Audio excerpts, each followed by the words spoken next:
C'est parti. Bonjour Alain, bonjour Pascal. Bonjour Alain, bonjour Pascal. Alain, un grand merci pour ta niche. Je n'ai pas encore trouvé où j'allais la mettre chez moi, mais j'ai bien kiffé. Alain m'a trouvé une belle niche qu'il m'a partagée via LinkedIn. Un peu meilleure que celle que tu avais trouvée toi-même? Sur mes déçus de l'inbound, ouais, elle est plus belle la niche que me propose Alain. J'ai lu ton dernier billet, Alain, sur la taille des tranches de pain. Voilà, si vous ne l'avez pas encore lu, allez-y. Ça m'a bien fait rire. J'ai vu Salut l'image, j'ai pas Pascal, cliqué. comment ça va? Alors, que je mette tout ça bien, attends, parce que c'est presque les vacances, quand même, en vrai, je peux dire. Donc, c'est un peu le souk j'ai pas tout mis sur mon Pour the écran. record, on est le 31 juillet. Hein. Voilà, exactement.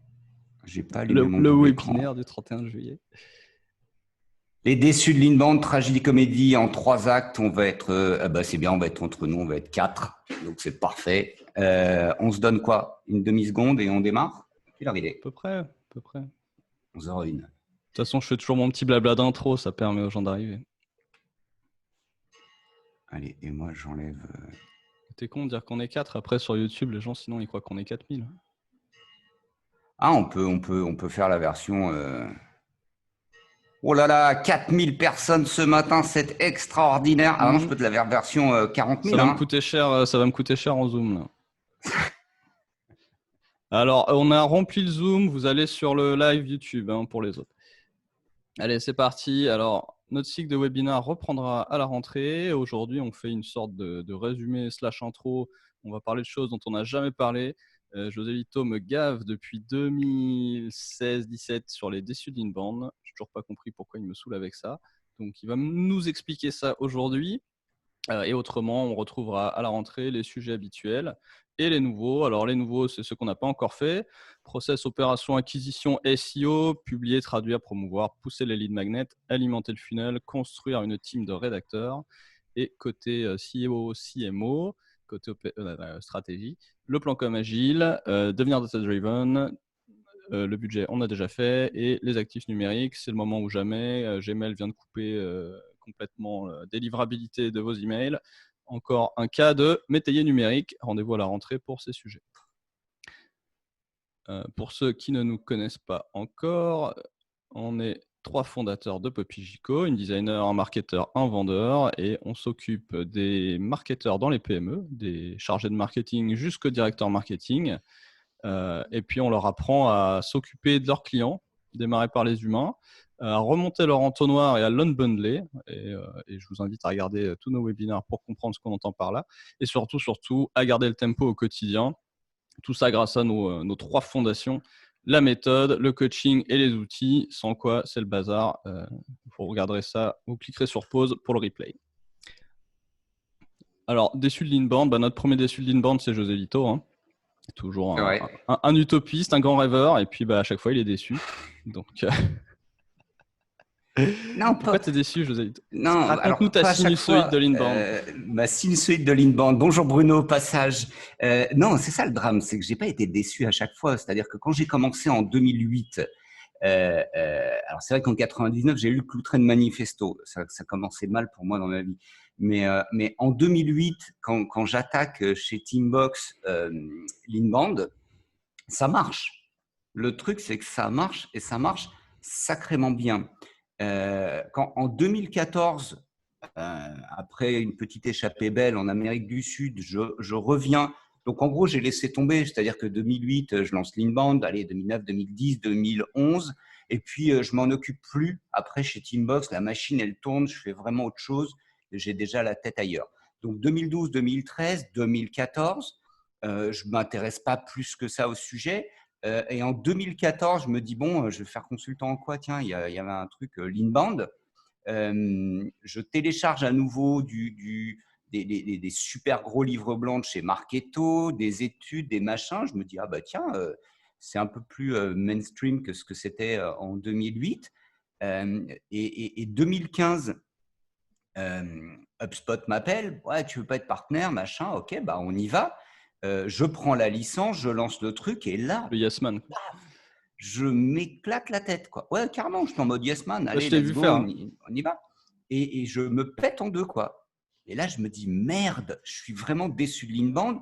D'ailleurs, je rédige à ce moment-là un article sur après un an en tant que partenaire HubSpot, pourquoi je prends un coach en Inbound, Je me rappelle. ce qui m'a valu quelques Coup de démêlés fil. avec quelques coups de fil avec HubSpot en disant tu ne peux pas écrire ça. Bah si. Et on arrive en 2016. Fin 2016, exactement. Et je me rappelle bien cette conversation en décembre 2016 avec les équipes de The Sales Machine, en disant ouais, l'Inbound, attention, vous êtes en train de dire, alors The Sales Machine à l'époque, c'est des partenaires tout frais, c'est des gens brillants, ils arrivent de chez Microsoft. Puis du coup, à partir de là, tu as décidé de refaire une agence inbound. Okay. Mais ouais, parce que je me dis, qu'est-ce qui se passe? Attention, il y a quelque chose qui a changé. Qu'est-ce qui a changé entre 2008 et 2015? Et si ça m'arrive, ça doit arriver à d'autres personnes. Sauf que l'histoire, est là où je ne suis pas très, très malin, c'est que la première… Donc, je commence à dire, il va y avoir des déçus de l'inbound et ça va être massif parce que l'inbound devient mainstream. Le truc, c'est que j'en parle, les premiers avec qui j'en parle, je m'arrêterai là pour l'instant, c'est avec les éditeurs de logiciels, en fait. Et c'est là, à mon sens, où j'ai compris que je ne m'adressais pas aux bonnes personnes. Donc, et c'est là où j'ai commencé à dire… Du coup, une deuxième agence inbound. Enfin, deuxième agence. Et là, j'ai dit, ouais, non, il y a les déçus de l'inbound. Attention, la vague va arriver. Et donc, tu as fait cette étude avec Nomination. Donc, qu'est-ce qu'on entend par déçu? Alors, avec cette étude, on se rend compte qu'en effet, tes intuitions diverses et variées étaient plutôt, se vérifiaient plutôt quantitativement. Donc, le quali n'était pas tout seul. Et donc, ouais, le quanti est là, quoi. On a 58% de mitigés, 10% de déçus, ça fait 68. Alors, total, on est à 102%. Donc, il y en a qui sont à la fois mitigés avec un impact très important. Je ne sais pas si c'est des leads tout pourris ou… Alors, attends, pardon, je fais un petit step en arrière. Petit zoom arrière quand même, c'est que quand j'ai commencé à parler des déçus de l'inbound, je me suis dit, ok, mais ça c'est vu de ma fenêtre, je me méfie de moi. Qui veut jouer? Donc évidemment, à ce moment-là, je suis au Pledzi Day, donc j'anime le Pledzi Day avec Pledzi, on présente la méthode Popigico, même si à l'époque c'était sous branding Merlin et Léonard, on s'en fout. Sauf que là, personne ne veut jouer avec moi et j'ai même une réaction assez viscérale de certains éditeurs de logiciels qui me disent « Mais non, José Lito, tu ne peux pas dire ça. » Donc, la méthode, tu l'as présentée sous branding Popigico. Excuse-moi. Exact, pardon, monsieur Branding. Et tu as fait deux présentations. La deuxième était sur la maturité numérique et celle-là était sous… Même pas, c'était Sun Tzu, c'était pas Merlin Léonard. J'ai fait les deux. Et je parle donc de maturité numérique, je parle de la méthode Popigico, je parle des DSU de l'inbound et les éditeurs me disent non, José Lito, ne parle pas de ça. Et donc, c'est finalement avec un sales, en l'occurrence le directeur général adjoint de nomination, qui est quand même plutôt nomination, c'est plutôt le who's who des dirigeants en France, c'est plutôt un produit orienté sales, qui lui me dit, Stéphane Pi, merci, qui me dit, Banco, José Lito. Banco, parce que moi aussi, je parle à beaucoup dans les PME, ETI, je parle à des directions commerciales et marketing. Et ce que tu es en train de me dire là, ça parle. Et on lance cette V1 de l'étude et on a interrogé. Donc, pour la situer un peu, hein, ce sont des directions commerciales et marketing de PME et ETI. PME, on est à plus de 50 millions d'euros, on est même plus proche des 100 millions d'euros. Donc, ce sont vraiment des gens qui ont des budgets, qui ont des équipes, et ça c'est important. Et le premier truc, c'est de dire, bah ouais, en fait, ouais, ok, l'inbound, c'est pas qu'on est déçu par la méthodologie, mais en termes de résultats, après 12, 24, 36 mois de pratique, c'est pas ce qu'on croyait, c'est pas ce qu'on imaginait. Ah, attends, laisse-moi dérouler un peu. Alors, les chiffres sont là, donc on parle de déçus. C'est quand même venu donc d'une intuition. Tu as eu au bout de 3 ans, ce banco est enfin du quanti. Donc, on a les chiffres 58, 10. Donc, 10 explicitement déçu, 58 très mitigé et quand même 34%, donc un bon tiers qui voit un impact très important sur ces leads. Donc, qu'est-ce qu'on entend par une déception? Une déception, c'est ce que tu disais à l'instant. C'est quand tu as des attentes et des résultats qui ne sont pas les mêmes. À l'intersection des deux, tu as ta satisfaction. Et puis les attentes qui n'ont pas de résultats, c'est de la déception. Et puis, il y a parfois aussi beaucoup de surprises. Et donc, puisqu'il y a des grandes attentes pour l'inbound, il y a beaucoup d'efforts qui sont fournis. Donc là, si on regarde sur les chiffres qui reviennent de l'étude, on a 80% qui utilisent un outil de marketing automation. Donc, on voit encore comment l'outil est vraiment prééminent. 61% ont un plein temps dédié à ça. Puis parfois, il y en a 2. Et à peu près 38% travaillent avec des agences, ce qui est relativement étonnamment bas d'ailleurs. Et si on regarde les budgets respectifs, ça fait un budget total. On évite sur des projets à 150 K par an ou plus. Et au passage, on notera qu'on n'a pas le ratio 90-10 entre les outils et les cerveaux. Il y a quand même beaucoup d'argent qui part dans les outils et bon, pour plein de raisons qu'on a déjà expliquées plein de fois, on n'a peut-être pas le temps aujourd'hui, mais donc voilà, c'est un gros effort. Donc on a des attentes élevées, un effort élevé, et forcément, quand le résultat ne correspond pas aux attentes, on a une vraie déception. Donc qu'est-ce qui manque? Quelle est la partie qui manque dans les résultats? Donc là, nous, on a identifié 3 gros blocs de déception, voire 4. 3 gros blocs de déception dans les résultats de l'inbound, et justement un écart entre l'attente et ce qui arrive vraiment. Donc, par exemple, les leads ne sont pas des deals. José Lito adore les anagrammes. Ah ouais, pourquoi ça, on achète de l'inbound? C'est pour la croissance avant tout, évidemment. Oui. Mais qu'est-ce qu'on a en vrai? Des leads. Alors, ce qu'on a en vrai… Attends, vas-y. Ouais, des leads, mais pas des deals. Et je vais creuser quand même un peu la différence. Ce qui ressort de l'étude, évidemment, c'est la faible qualité des leads. C'est-à-dire que ce qui est quand même vendu quand tu regardes les éditeurs, c'est vous allez avoir… Alors, il y a 15 ans, c'était tu vas avoir beaucoup de visiteurs sur ton site internet. On commence à comprendre que ce n'est pas ça qui fait le cœur du business. Ensuite, on nous a vendu tu vas avoir des leads en pagaille. Et c'est vrai. En fait, c'est vrai. Sauf qu'un lead n'est pas un deal et on se retrouve une grosse déception finalement. Et tant pis si je vais un peu plus loin que ce que tu as prévu pour l'instant, je te laisse guider, mais c'est un des résultats de l'étude. Désolé, je t'appelle plus tard. Voilà, ça c'est un deal qui vient de m'appeler. C'est pas un lead. C'est en fait, l'inbound marketing donne beaucoup de boulot à mes sales parce qu'ils ont beaucoup de leads entrants. Mais ça donne du travail à mes sales, mais ça ne fait pas du chiffre d'affaires à l'arrivée. Donc, c'est à la limite contre-productif cette affaire. Ouais.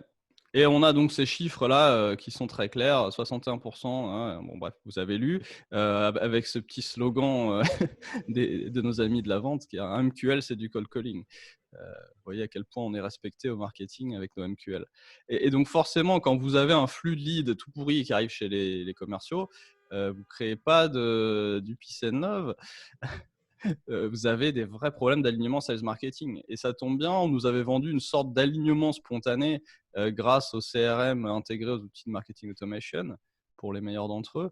On nous avait vendu que l'outil allait guider la pratique de toute façon et créer cet alignement naturel. Et puis les sales seront forcément contents d'avoir des leads. Donc ça allait très bien se passer. En vrai, souvent, de nouveau, vous voyez les chiffres, on n'est pas content de la façon dont les commerciaux traitent les leads. Donc vous voyez poindre la guerre commerciale. D'un côté, vous avez des sales qui se plaignent de la qualité des leads, et de l'autre, vous avez des leads générateurs qui se plaignent qu'on ne close pas leurs leads. Philippe, histoire vraie, pendant que tu défiles les chiffres, mais histoire vraie, tu as une sales qui te dit… alors, c'est d'un côté, tu as le marketing qui te dit histoire vraie. Ouais, mais nous, on les alimente à mort. Ah ouais, tu les alimentes à mort. À hauteur de combien? 150 par semaine. Ah, ok, d'accord. C'est propre, quoi. Tu dis 150 conversations qui te tombent chaque semaine quand tu es sales, c'est le paradis, quoi. Il n'y a pas mieux. Et de l'autre côté, tu vas voir la sales, donc tu te déplaces d'un bureau à l'autre. Donc, dans un Zoom, c'est que tu te déplaces d'un Zoom à l'autre. Et là, tu as la sales qui te dit, tu lui dis, mais alors, voilà, tu as des leads qui tombent et tout. Tu mets combien de temps pour les traiter par semaine? 1 heure. Je dis, waouh, attends. Alors là, comme je suis pas très, très bon en maths, sur la calculette, je me dis, alors 60 minutes, 150, ça va vite quand même. Et là, la nana, tu dis, tu peux m'expliquer ton processus, comment tu traites ces leads? Ah ouais, je leur envoie juste un mail en disant que s'ils veulent m'appeler, voilà mon numéro. D'accord. Et vice-versa, tu as eu le cas où il y avait 200 leads et les commerciaux les ouvrent même pas, quoi. Ah, plus, 500. C'était 500, Oh. ils les ouvraient même pas. Et là la nana, et tu lui dis, mais pourquoi tu fais ça? En fait, elle te dit, mais les gens, ils n'ont pas de projet, ils n'ont rien du tout. Donc, de toute façon, ils ont téléchargé un livre blanc, ils arrivent, j'ai un nom, un prénom, une adresse mail. Et des fois, c'est vrai que j'ai le téléphone. Mais quand tu appelles, il ne se passe rien. Les gens ne sont pas là, ils ne se souviennent plus de toi, ils ne savent pas ce que tu fais. Donc, bah voilà, je MQL zappe. égale cold calling. Ouais, donc c'est MQL égale cold calling. Fin de l'histoire. Et pour qui, pourquoi on n'a pas d'alignement? Bah, dans la plupart des projets, quasiment la moitié, alors c'est pas la plupart, vous allez me dire, j'ai pas mis tous les chiffres, vous téléchargerez l'étude, il y a un lien à la fin. On retrouve, généralement c'est la direction marketing qui lance le projet, ça part via un outil de marketing automation, et dans près de la moitié des cas, le commerce est à peine associé, quoi. Et ça, c'est en phase de direction, et en phase d'exécution, c'est encore moins. Vous pouvez le voir dans l'étude. Donc, cette notion d'alignement, finalement, elle est extrêmement loin. Et vous voyez, celui-là me fait bien rire aussi. Ah ouais, ça m'a tué. Bah, j'ai explosé de rire quand je l'ai lu. Je dis, Alors, j'ai dit, je sais même pas comment tu as pensé à poser la question, en fait, mais bravo. Bah parce que c'est dans les PME et Ah oui, TI, toi, si tu tu es veux, sur le terrain. tu dis c'est une évidence en fait. Mais ça c'est pareil. Au début, tu discutes avec 1, 2, 3, 4 personnes et tu te dis, mais 4 personnes, j'ai vu, enfin, même si tu discutes avec 100 personnes, tu dis, ouais, je suis tombé sur 100 gars qui m'ont dit qu'il n'y avait pas d'intégration CRM, marketing automation. Bon, ben voilà, je suis tombé sur les 100 mauvais en fait. Et là, tu pousses un petit Au peu et bout de tu te 100, dis, tu devrais commencer à te poser des questions. ouais, et tu dis non, en fait, ouais, il n'y a pas C'est d'intégration la CRM, moitié, quoi. marketing automation, la moitié, ouais, c'est flippant. Donc, ouais, donc l'alignement se fait pas tout seul dans beaucoup de cas. Alors après, il y a certains outils qui intègrent et le CRM et le marketing automation, des outils qu'on adore d'ailleurs. Mais malgré tout, ça fait pas. Ça fait pas le job. Le job. Pardon, ça change rien dans le sens où que l'outil fasse les deux. Bien souvent, quand tu dois arbitrer en tant que sales qui je vais appeler ce matin, les outils te disent bah, tu as un truc magique pour faire ça, c'est le lead scoring. Donc, on va te donner la température ou le degré de maturité de ton interlocuteur dans son processus d'achat.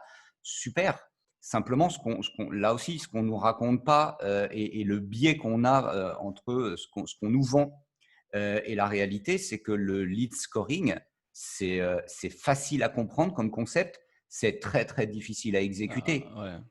Et c'est très difficile à exécuter. Pourquoi? Parce que ça demande une conversation Voilà. Là, il faut permanente un entre vrai sales et alignement pour marketing. le coup. Il faut Oui, plus que de l'alignement, il faut de la collaboration, il faut ouais, de la complicité, il faut de la. oui, je pense que le Faut de terme, il est l'esprit là. Il faut d'équipe. de la complicité. Complicité. Ah, no tempo. Complicité, Ouais. pas complexité. No tempo. Alors, exactement ce qu'on vient de dire. Les organisations sont plutôt mal organisées. On a fait une heure entière sur ce sujet-là. On leur vend également un outil un peu sur le même mode que le point précédent, un outil qui va, par sa structure même, infuser un petit peu la culture de l'organisation et remplacer la méthode, remplacer l'effort, remplacer l'intelligence et la discipline, juste par sa structure. C'est une proposition de valeur géniale, c'est celle des outils modernes, du SaaS, des nouvelles interfaces. Malheureusement, ou heureusement pour les consultants, mais bon, malheureusement pour la société, ça ne marche pas encore. Il n'y a pas de spontanéité là-dedans. Il n'y a pas de génération spontanée d'organisation, d'intelligence, de méthode et d'effort. En vrai, encore un chiffre qui est sorti de l'étude. j'ose pas le lire à haute voix, quoi. Non, non, moi je vais te le dire. Hein. C'est très marrant parce que c'est Sylvain d'Avril hein, qui disait ça, qui a dit à un moment donné sous une interview mieux vaut avoir une bonne stratégie et un outil comme Mailchimp que pas de stratégie et un outil comme Marketo. Et ça semble brutal comme ça de prime abord, mais l'étude, quand tu poses la question, mais vous faites quoi de votre marketing automation? On fait de la newsletter, quoi. On pousse de la newsletter. Et là, tu te dis, what the fuck Et même ça, il n'y a pas un rythme précis sur la newsletter. Alors C'est quand ça non, vient. non, ça c'est quand ça vient. On commence parce qu'on est super motivé, on est chaud patate et en fait c'est comme un jeune couple. Au début, on se dit on va le faire une fois par semaine et quand tu le fais une fois par mois, c'est plutôt bien. Je parle de la vaisselle hein, ou des trucs comme ça. Ouais, parce que Là, pour un jeune suivez mon couple, regard. c'est un peu. Non, mais tu es super motivé. Tu dis tous les jours, on va s'offrir des fleurs. Tous les jours, on va se faire le petit déj au lit. Tous les jours, machin. Et au bout de 17 ans de vie commune, c'est anniversaire de mariage et ça se passe plutôt bien. Dans les organisations, souvent, tu as cette première année d'engouement de ouais, on va faire ça, on va faire ça, on va faire ci.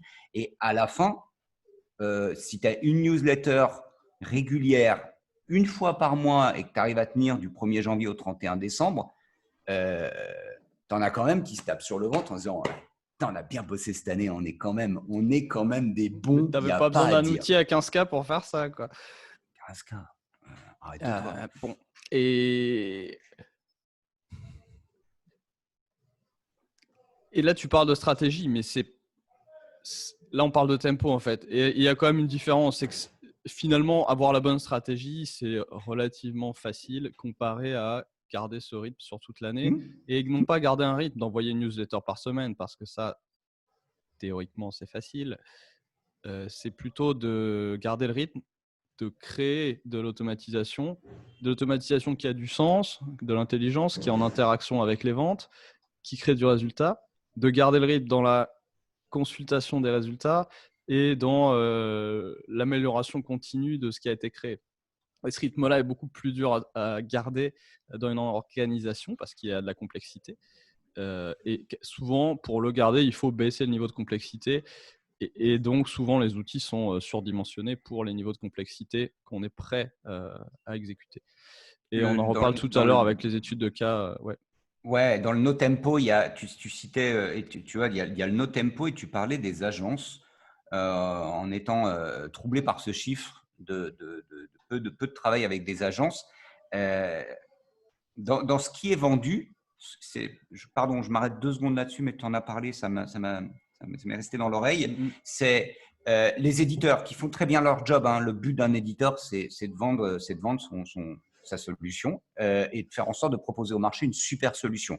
Et on a une chance extraordinaire, c'est que pour avoir vu la 2008-2020, donc tu vois, ça fait quand même quelques années, les outils qu'on a aujourd'hui à disposition pour faire le job sont super. Franchement, je suis admiratif du travail qui a été fait par les éditeurs en plus de 10 ans, un peu plus de 10 ans. Par contre, les éditeurs, pour en avoir eu un la semaine dernière qui m'a proposé un partenariat, coucou HubSpot, j'ai déjà dit non en 2015, c'est fini, il faut arrêter de me saouler. Donc HubSpot m'appelle la semaine dernière et me dit, José Lito, je comprends. Je lui dis, bah tiens, tu me déranges, je suis en train de préparer un webinaire sur les déçus de l'inbound, tu tombes bien. Tu vas voir, je suis chaud, vas-y, je vais m'entraîner. Et je dis au gars, mais dis, des déçus de l'inbound, comment est-ce possible ouais, je sais bien, tu t'appelles HubSpot, ça te gratte. Mais il me dit, mais ça, c'est pas mon job, c'est le job des agences de faire ce que tu as noté là, c'est-à-dire, parce qu'on peut se dire, parce qu'on citons les noms, hein, HubSpot a proposé une méthode qui est l'inbound marketing, très bien, un outil pour déployer la méthode, pour la faire vivre, super, merci. Mais effort, intelligence et discipline, soit c'est délégué aux clients, et c'est très clair, hein, chez les éditeurs, c'est à vous de le faire, même si on vous met des Customer Success à disposition pendant un certain temps, 90 jours généralement. Donc, c'est aux agences de faire ce boulot d'effort, d'intelligence et de discipline. Or, que proposent les agences? C'est, alors, le côté tempo, ils l'ont, c'est le retainer. On va te prendre 8500 balles par mois pendant 12 mois. Ça, ils ont le tempo, hein, t'inquiète. Mais tu vois bien qu'au fil du temps, premier mois, deuxième mois, troisième mois, on est super excité, on a un vrai tempo et ça se délite. Au bout du 7e mois, du 8e mois, on se connaît et on commence en tant qu'agence à dire aux clients « Ouais, écoute, c'est pas grave. Non, mais moi, si je comprends, tu as plein de trucs à faire, tu as 2 salons, tu as machin. Non, puis tu viens de recruter. Non, je comprends. Ben, on va pas faire de la newsletter ce mois-ci. C'est pas grave. » Et c'est là où, en tant qu'agence, tu commences toi aussi à dévier tout doucement. Hein, c'est subtil, hein, la dégradation du tempo, Ouais. elle est subtile. Et c'est le bordel dans les Sur un an, c'est organisations. progressif. Et puis, mais sur un an, c'est assez long pour que l'accumulation, le compound effect soit vraiment sensible. On revient là-dessus après et on revient aussi avec de l'étude de cas. Oui. Donc, je passe pas plus de temps sur ce sujet-là. Mais voilà, l'outil fait pas le boulot et c'est quand même tu fais un SaaS, tu as des investisseurs, des énormes investissements sur les SaaS. Le SaaS, c'est un produit à forte marge. On est censé mettre beaucoup de choses qui étaient humaines dans la machine. C'est un actif qui est censé faire le boulot et ensuite être, entre guillemets, passif. Donc, c'est vraiment des business. Sur le principe, le business model, c'est ça, c'est que la valeur, elle est captée par l'informatique. Software is eating the world. Et forcément, eux ont tendance naturellement, leur vision, c'est celle-là. Donc, ils vont vendre leur vision. Et c'est normal. Mais on va voir tout de suite après pourquoi ça a créé une sorte de biais. Donc, c'est normal qu'ils le vendent comme ça. C'est leur business model, c'est leur vision.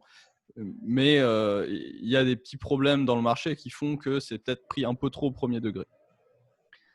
Un peu comme les événements de start-up qui sont pris trop au premier degré. C'est comme disait l'autre, c'est normal que, comment il s'appelle j'ai oublié le nom, l'événement qu'il y a ici à Lisbonne, hein, Startup Web Summit, je sais Summit. pas quoi. Web Summit, c'est normal qu'ils le vendent, ils ont bien raison de le vendre, mais aucune startup sérieuse devrait y aller.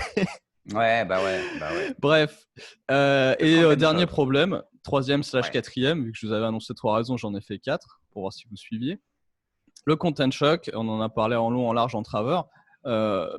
De nouveau, pour ces biais-là, pour ces incitations de business model structurels qu'ont les éditeurs, forcément, on va vous vendre la création de contenu comme une commodité.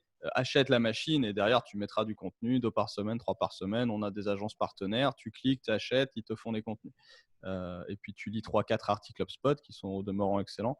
Tu auras compris comment comprendre ton client. Et donc, il y a aussi ce petit côté, ça vient plus des agences que des éditeurs, certaines agences. Les agences inbound, pour le coup, ne sont pas les agences SEO. Il y a une segmentation, surtout en France. Je crois que c'est très français, ça. Il y a une segmentation entre les différentes agences. Il y a des agences SEO qui te disent SEO, SEO, SEO. J'ai vu un article l'autre jour, non, c'était en anglais. Est-ce que les SEO sont bons en marketing ou tout pourri? Il y avait un petit sondage, c'était drôle, dans un groupe de SEO et de marketeurs. Donc il y a cette petite guéguerre, et pas qu'en France du coup, mais je pense qu'en France c'est peut-être un peu plus marqué, où les agences inbound sont pas techniques, pas SEO. Elles vont être design d'un côté pour l'implémentation du CMS, et puis création de contenu sur les retainers que tu décrivais par ailleurs, et peut-être des funnels aussi. Et donc, elles n'ont pas cette mentalité d'acquisition et elles vont avoir des discours de type pas besoin d'acquisition, pas besoin de SEO. Si tu écris de la qualité, ça finira par tomber. On est quand C'est même une qui partiellement m'a dit vrai. le C'est SEO, c'est partiellement pour les vrai, losers. mais. Hein. Il y a eu droit quand Ah, même. texto, d'accord. Je l'avais Ah oublié, ouais, ça. ouais, bah Ouais, oui. voilà. Donc, bon, ça existe et c'est pas des petites voix sur le marché. Hein, donc, ça fait partie du flux de discours commerciaux qu'on reçoit quand on veut se mettre à l'inbound et qu'on est dirigeant marketing, cadre dans le marketing. Et en vrai, qu'est-ce qui se passe quand on fait ça? On fait du contenu au lieu de faire le contenu. On va encore vous saouler avec ça.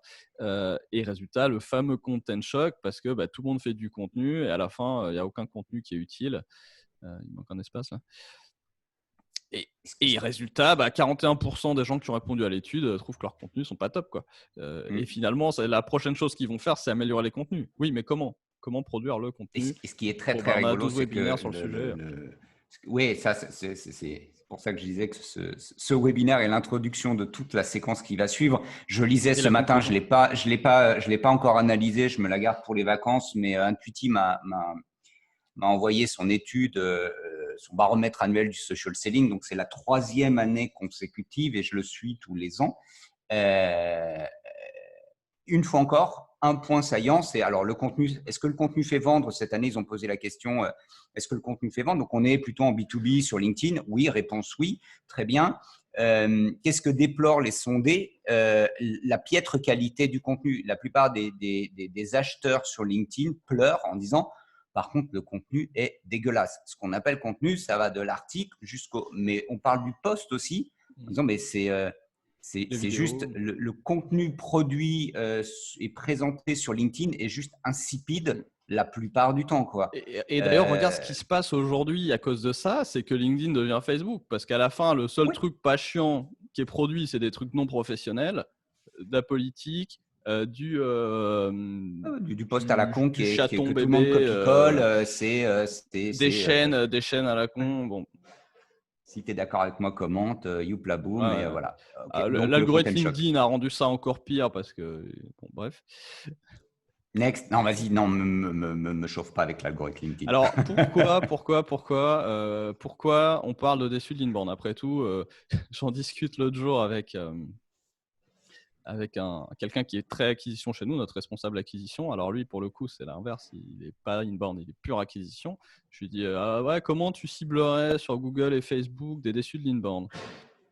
Il me dit, des mecs qui chargent de l'outbound. Sauf que bon, c'est comme le sport. Alors, José Lito, on a été prophétique. Chanticha s'est fait mal au dos le lendemain de notre vidéo sur je me suis fait mal au dos. Donc, elle fait du sport, elle se fait mal au dos. Est-ce qu'elle arrête? Non, elle est en train de faire du sport là, je pense. Peut-être. Non, tu fais du sport, tu te fais mal au dos, mais en même temps, personne dit j'arrête le sport, je me suis fait mal. Si ça arrive, mais c'est pas très malin. Tu sais que tu en as besoin. Donc, on a cet effet double bind avec l'inbound parce que la plupart des gens sont convaincus qu'ils ont besoin d'inbound. On a fait un truc entier d'une heure, allez, une demi-heure de présentation, une demi-heure de questions, comme d'hab, où on a expliqué, présenté ce pourquoi nous pensons que il faut faire de l'inbound, pourquoi faire du contenu. Donc, je ne vais pas vous la refaire en détail, mais pour rappel, on est dans un marché type winner take all aujourd'hui du fait de la transition numérique. Donc, la compétition est exacerbée. Il y a une compétition pour les talents également. Donc, recruter des commerciaux coûte cher. Et pareil, il faut se battre pour des parts d'attention plus rares. Le content shock, la maturité des acteurs en termes d'achat de clics, en termes d'achat de display, etc. Donc, c'est quand même la guerre. Et en plus, la structure de l'économie aujourd'hui est que les winner take all, les gagnants vont tendance à être un petit peu en monopole et tous les seconds vont faire beaucoup moins d'argent. Et donc, il y a cette guerre-là. Et puis, il y a aussi ce qu'on disait juste avant, les parts de marché qui vont plutôt vers le software, les parts de valeur. Et c'est là que les SaaS essayent de tirer un max de valeur à eux. Ils ont bien raison. Et si les agences font pas leur boulot, bref. Donc voilà, je vous ai fait là en même temps donc la compétition, cette transition numérique qui fait que pour se battre dans un environnement comme celui-là, il faut intégrer un maximum de techniques qui permettent de scaler, c'est-à-dire de monter à l'échelle sans perte de qualité. Donc il faut être vraiment efficace avec tout ce qui est numérique, c'est tout ce qui permet de créer de l'efficacité. Il faut être capable de standardiser, il faut savoir automatiser avec les outils qui vont bien. Et enfin, la génération AdBlock, la société évolue en face. Les gens ont maintenant une maturité. On est digital native et génération suivante. On a AdBlock, on cherche nous-mêmes sur Google. On n'aime pas la pub, on demande la permission. Alors maintenant, l'Europe nous a habitués à la pub parce qu'on est obligé de fermer des fenêtres anti-cookies de partout. Donc maintenant, ça ou des pubs, c'est pareil. Merci l'Union européenne. Mais voilà, on a besoin de contenu pour ces trois raisons et donc les décideurs marketing sont conscients de ça, donc ils n'ont pas envie d'arrêter l'inbound comme j'ai pas envie d'arrêter le sport quand je me fais mal. Ils savent qu'ils en ont besoin. Et dans le même temps, ils n'ont pas trop aimé leur expérience pendant les 2 années qui ont précédé. Et donc, on est vraiment dans une double contrainte assez difficile à vivre. Et donc, qu'est-ce qui nous amène dans cette situation? À notre avis, notre analyse, on l'a laissé transparaître dans les points précédents, c'est qu'on a ce marché qui est assez immature finalement, c'est ce stade qui est assez marrant, qui est dans l'étude aussi. Les agences ont laissé les éditeurs qui travaillaient très bien faire le boulot d'éducation, d'évangélisation. Les agences font pas de pub. Et il y a ce cercle vicieux où le SaaS prend plus de valeur parce que c'est eux qui ont la méthode, c'est eux qui ont la structure, c'est eux qui ont l'outil, c'est eux qui ont le capital.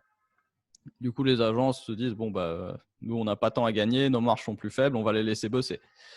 Et puis, comme c'est eux qui bossent, c'est eux qui ont les marques, c'est eux qui ont les actifs et marques et techniques. et savoir-faire. C'est eux qui sont forts en exécution. Attends, pardon, je t'arrête. En plus, Arrête-moi. si tu regardes, ouais, je t'arrête parce que ça, c'est sûr. Déjà, c'est sûr que tu veux être une agence inbound et tu vois la position dominante d'HubSpot qui a très bien fait son boulot. Je parle d'HubSpot, pardon, avec mon micro. C'est pareil pour Pledzi, En termes de ActiveCampaign, notoriété, whatever, c'est eux qui hein, ont le mieux bossé, Marketo. ouais. Bah Ouais, les ouais, donc premiers. ils ont super bien bossé. Donc déjà, tu es une agence, tu peux pas faire mieux qu'eux. C'est vraiment très compliqué. Tu Impossible. n'as pas les moyens. C'est impossible. Deux, de toute façon, quand tu es une agence inbound et que tu as bien fait ton job, parce qu'il y a peu d'agences agnostiques sur le marché aujourd'hui, donc tu es une agence, tu vas tout de suite te mettre dans la roue d'un éditeur. Et de toute façon, quand tu es une bonne agence, ben, c'est l'éditeur qui va t'alimenter. L'éditeur te fournit en lead, donc te C'est dit leur au bout de intérêt. quelques années, donc toi tu bosses 1, 2, 3, 4 années, au bout de 4 ans ou 3 ans, l'éditeur te dit bah, c'est bon, tu as fait tes preuves, tu es encore là, donc c'est parti, je t'alimente. Donc comme je t'alimente, tu n'as pas besoin de faire le job et tu n'en fais plus du tout. Et Ouais, j'ai et ça, c'est la vu, hein. conclusion et tu deviens ce qu'on appelle un surtraitant Ouais, dans toutes les chaînes de valeur où le SaaS a pris le pouvoir, comme on peut dire les hôtels avec Booking ou ce genre de situation, ou Amazon avec certains absolument, fabricants. absolument, absolument. Bon, classique, les métiers numériques, rendez-vous à la rentrée pour l'épisode sur les actifs numériques, le métayage et tout ça. Et donc, pour compléter, vous l'avez compris, les éditeurs, c'est un peu évident, c'est un SaaS, ils ont un business model, ils ont des investisseurs. Donc forcément, il y a des biais dans la façon dont ils éduquent le marché. Donc, on a un marché immature qui a besoin d'être éduqué, des agences qui sont là pour soutenir leurs clients, mais qui, au-delà de leur culture propre, ne payent pas pour l'éducation. Et ce qu'elles auraient à dire, ne serait peut-être même pas si positif que ça, finalement, mais disons que ça serait peut-être plus équilibré ou ça créerait un équilibre. Mais voilà, elles ont été placées en surtraitance par les éditeurs et les éditeurs ont leur biais, donc c'est eux qui font le boulot. Et résultat, on a cette dichotomie entre ce qui est vendu et ce qui se passe en vrai, parce que pareil, il y avait de la croissance à faire à l'époque où ça a été vendu. Il faut soutenir la croissance exponentielle.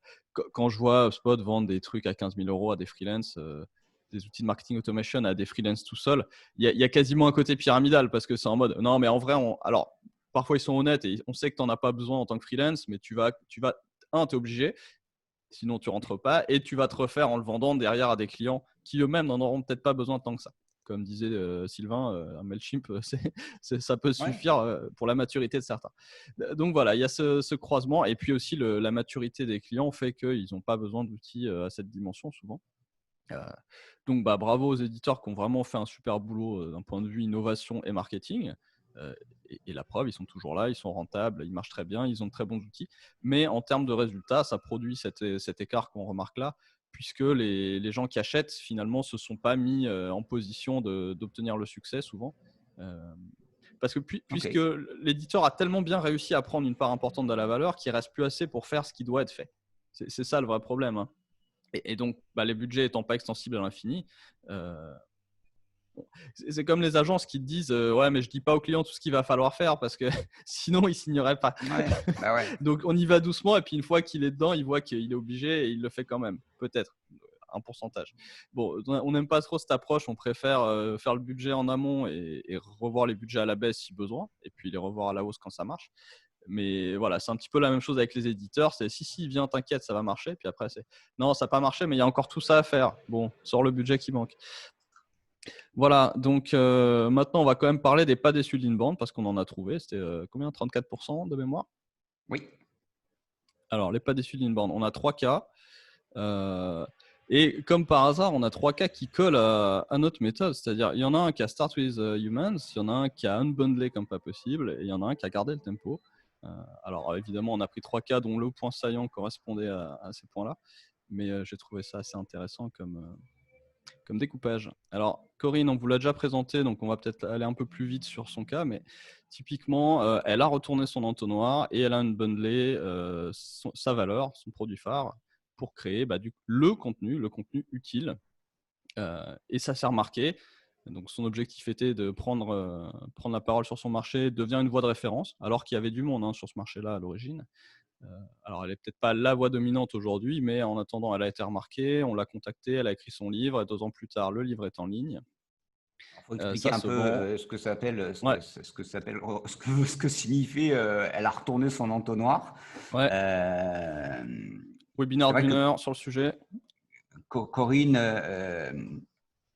moi je la connais depuis bien avant en fait. Bah, depuis 2015, elle m'a demandé de lancer une agence avec elle. Enfin, on a eu une discussion, on s'est croisés. Consultante, on s'est croisés dans un cercle de consultants. J'étais en train de faire une présentation de l'Inbound pour les consultants. C'était la chambre des C'est professionnels du vendu HubSpot. conseil. Donc, non, même pas en fait. C'était chambre de professionnels du conseil, donc que des vieux consultants bons pour la poubelle. C'est la seule qui a eu la lumière au plafond qui m'a dit viens là, bonhomme, ce que tu es en train de dire. Je pense que j'ai pas tout compris, mais à mon avis, il y a quelque chose à faire. Et je lui ai dit produis du contenu, sois régulière, voilà ce que tu devrais faire comme ça, comme ça, comme ça. Très bien. Et puis elle cherchait un nom d'agence. Je lui ai dit écoute, humain digital, ça ira très bien. Résultat des courses. En Un humain avec 2017, des doigts. ouais, mais ça s'est fait comme ça, hein, vraiment. Dans un blédard paumé, elle a une baraque dans un blédard quelque part dans les Cévennes. C'était assez marrant. On a passé une semaine enfermé dans sa baraque près du poêle. Et je lui ai dit, voilà, l'inbound, c'est tac, tac, tac, tac, tac, tac, tac. Mais le vrai déclencheur, c'est en 2017. Donc, on était tous les deux, c'est là où on était au Chili. Ouais. Corinne me rappelle, elle me dit voilà, je produis du contenu, machin, mais il y a un truc qui se passe pas encore. Et c'est là où on a parlé avec elle, on lui a présenté l'histoire de l'entonnoir en lui disant mais prends-le par le bas et surtout ce qu'elle n'a pas vu dans ce coaching qu'on a fait avec elle, c'est de lui dire mais ok, tu fais de la prise de parole en public, mais c'est quoi de la prise de parole en public? Et là, on est allé chercher tous les petits bouts de valeur. Et je me souviens que tu lui as dit ok, mais Corinne, on était en train de faire son mapping. Tu as dit ouais, mais Corinne, prise de parole en public, par exemple, il y a la façon de tenir le micro. Et là, tu as Corinne qui est comédienne, qui a 25 ans d'expérience, qui dit mais Philippe, on n'en a rien à foutre de la façon. Et toi, tu lui dis mais non, produis un contenu sur la façon de tenir un micro, machin, etc. Et elle qui pensait n'avoir rien à dire sur la prise de parole en public, qui pensait que tout avait été dit, on est en plein content shock, bim, elle est complètement sortie du lot. Et là, c'est alors que tout le monde cherche un éditeur, pas tout le monde, pardon. Il y a beaucoup de consultants qui, au bout de quelques années, disent ah, j'ai écrit un bouquin, maintenant je cherche un éditeur. Corinne, ça a été l'inverse. C'est un éditeur qui est venu la trouver en lui disant tu ne veux pas m'écrire un livre? Il est là à maîtriser l'art de la répartie. Et maîtriser l'art de la répartie en termes d'inbound chez Corinne aujourd'hui, ça attire du monde et ça fait qu'elle a du business et des clients. Ouais, en tant que coach maintenant. Donc là, c'est assez intéressant de voir à l'échelle d'un solopreneur. Et finalement, on retrouve la même méthode à l'échelle d'une multinationale comme HubSpot ou d'une personne toute seule comme Corinne. C'est juste qu'il faut Absolument. trouver la taille de niche appropriée.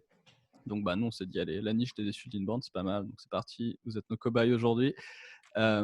Voilà, donc elle savait pas quoi dire. Elle a retourné son entonnoir. Elle est partie de ce qu'elle vendait déjà, mais qui était trop gros à expliquer dans un contenu, évidemment.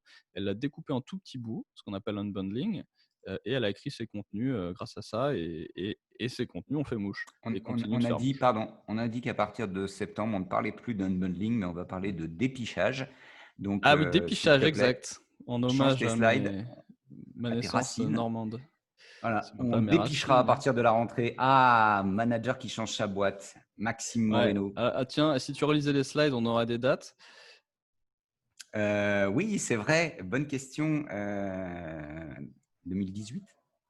Je présente Maxime Moreno. Alors, Maxime Moreno, en fait, je l'ai croisé l'année dernière au Pledzi Day que j'ai animé. J'ai eu la chance de l'interviewer. Et ensuite, je l'ai interviewé une deuxième fois. Vous retrouverez son interview in extenso dans l'étude des déçus de l'inbound parce que Maxime Moreno n'est pas un déçu de l'inbound. Société, alors OpenBee, c'est une belle boîte B2B avec des clients comme Orange, Deezer. Ça fait de la dématérialisation de factures. Et quand Maxime Moreno a été recruté au sein d'OpenBee, donc il y avait pas grand-chose, il y avait rien, il y avait un CRM tout boisé, il n'y avait pas de solution de marketing automation, il n'y avait pas de contenu, d'accord? C'est-à-dire qu'eux fabriquent du contenu en marque blanche pour leurs clients, leurs gros clients, mais ne font pas de contenu pour eux.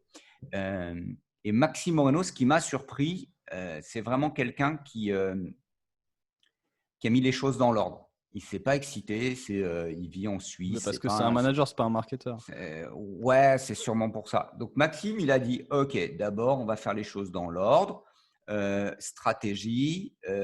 Temps 2, on va parler aux clients et aux clients internes, en l'occurrence les sales. Ça, c'est super fort. On fera sûrement quelque chose d'un peu plus long là-dessus, mais le premier truc qu'a fait Maxime, c'est dire, il faut que je me mette les sales dans la poche. Il est allé les voir en disant, OK, vous bossez comment je peux vous rendre service? Bingo. Et excusez-moi, surtout, encore une fois, manager, pas marketeur. ah ouais, carrément. Il ne s'est pas posé la question. Il est allé les voir. Il leur a dit OK. En fait, Maxime, L'humain avant la théorie. c'était très rigolo parce que c'est quelque chose que je dis assez souvent. Un bon commercial est un commercial mort.